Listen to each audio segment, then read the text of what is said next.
রে কেবা কোন শহরে এই দোস্ত এই যুবক একসঙ্গে পড়ছো না আমার ক্লাসমেট ছিল না বহুত ক্লাসমেট এখন বিদেশে বহুত ক্লাসমেট চলে গেছে বহুত ক্লাসমেট দেশের বিভিন্ন চাকরি আজ কত দূরে কেবা কোন শহরে আমি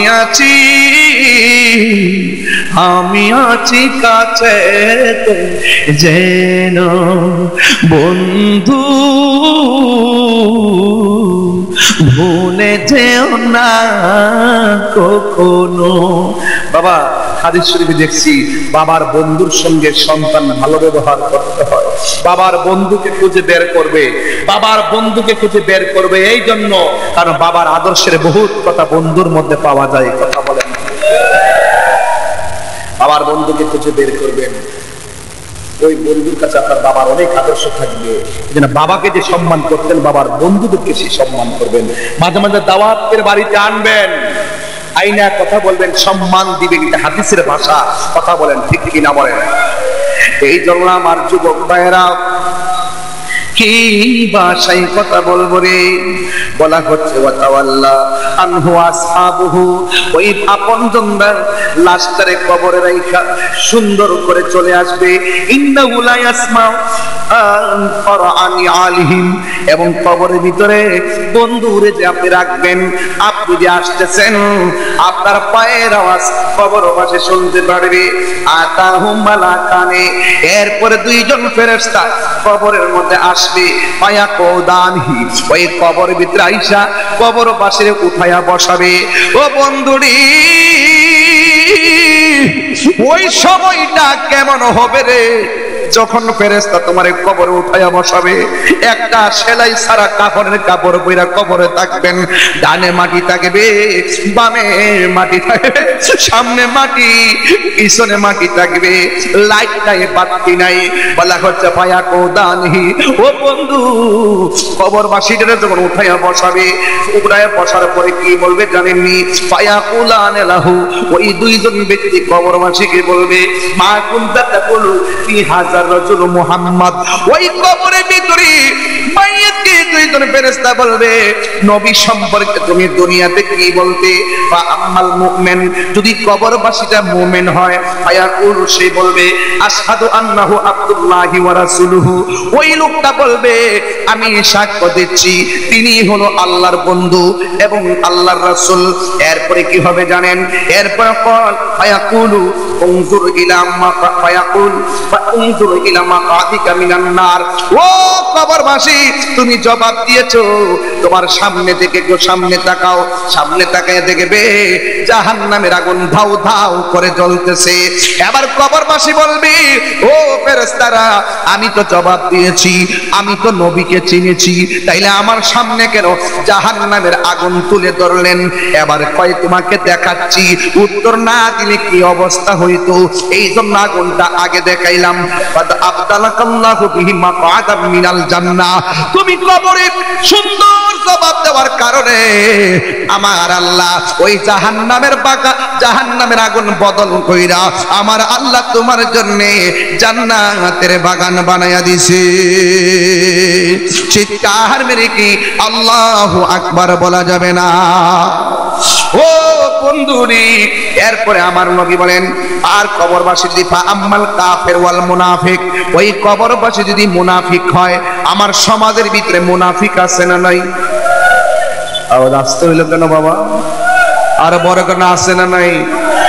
মুনাফিকরা কথা বললে কি বলে? মিথ্যা বলে। মুনাফিকরা কথা বললে কি বলে? এবং ওয়াদা করলে ভঙ্গ করে, ওয়াদা করলে এবং আমানত রাখলে। তাহলে এমন প্রকৃতির মানুষ সমাজে আছে না নাই? কথা বললেই মিথ্যা বলে, কথা বললেই মিথ্যা বলে। আপনার সামনে এসে আপনার কথা, আরেকজনের কাছে গেলে আরেকজনের কথা। এই সমস্ত মুনাফিকদের কারণে সমাজে অরাজকতা সৃষ্টি হয়। কথা বলেন ঠিক না বেঠি? এই মুনাফিকরা কি জান্নাতের ভিতরে থাকবে নাকি জাহান্নামের নিচে থাকবে? তো আমরা কি জান্নাত চাই না জাহান্নাম চাই? আল্লাহর হাবিব সাল্লাল্লাহু আলাইহি সাল্লাম বলেন, একদিন আমার নবী দুইটা কবরের পাশ দিয়ে হেঁটে যায়। রাসূল দেখছেন কবরে আযাব হচ্ছে। আল্লাহর হাবিব কবরে গাছ লাগিয়ে দিলেন। সংক্ষেপ বলছি, রাসূল বলেন বেশি কোনো কারণে কবরে আযাব হচ্ছে না, দুইটা কারণে কবরে আযাব হচ্ছে। এক নম্বরে এই কবরের মানুষটা চুগলখুরি করত। এই চুগলখুর তো মনে হয় আপনাদের এলাকায় নাই, আছে কিনা বলেন?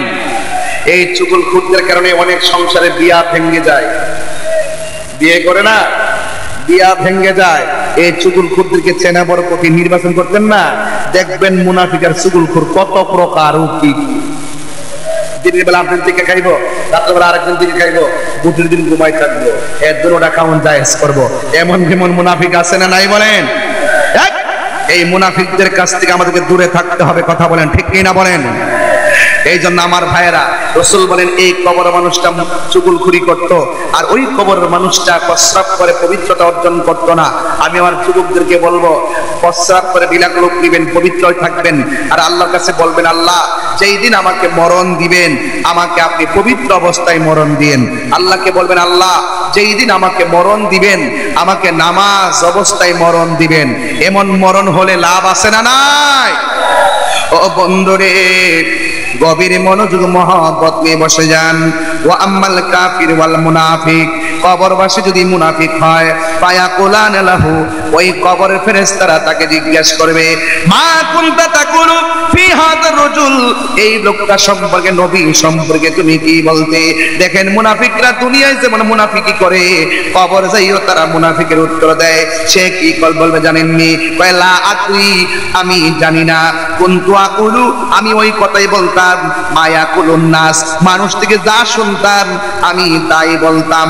ফায়াকুলানে, ওই কবরে দুইজন ফেরেশতা বলবে, লা দরাইতা ওয়ালা তালাইতা, তোমার কাছে আমি হেদায়েতের জন্য কোরআন পাঠাই, আল্লাহ হেদায়েতের জন্য কোরআন পাঠাইছি, এই কোরআন পড়া তুমি পড়লা না কেন? তুমি যারা বুঝে তাদের কাছে গেলা না কেন? এইভাবে তুমি বললে উত্তর হবে না। তুমি যারা কোরআন জানে, যারা হক পথে আছে, তাদের কাছ থেকে তুমি শিখলা না কেন? এবার সে বলবে আমি জানি না। ওই মুহূর্তে আমার আল্লাহর পক্ষ থেকে একটা ফেরেশতা নামবে। ওই ফেরেশতার দুইটা চোখ হবে কানা, আর কান দিয়া সে শুনে না। হাতের মধ্যে লোহার হাতুড়ি থাকবে, আল্লাহু আকবার কোন না কেন? দুইটা হাতুড়ি লইয়া কবরের ভিতরে এমন জোরে আঘাত করবে, গরু ছাগল জীবজন্তু সবাই তার কান্নার আওয়াজ শুনবে। গায়রা সাকালাইন, দুইটা জন্তু, দুইটা প্রাণী কবরে আযাব শুনবে না।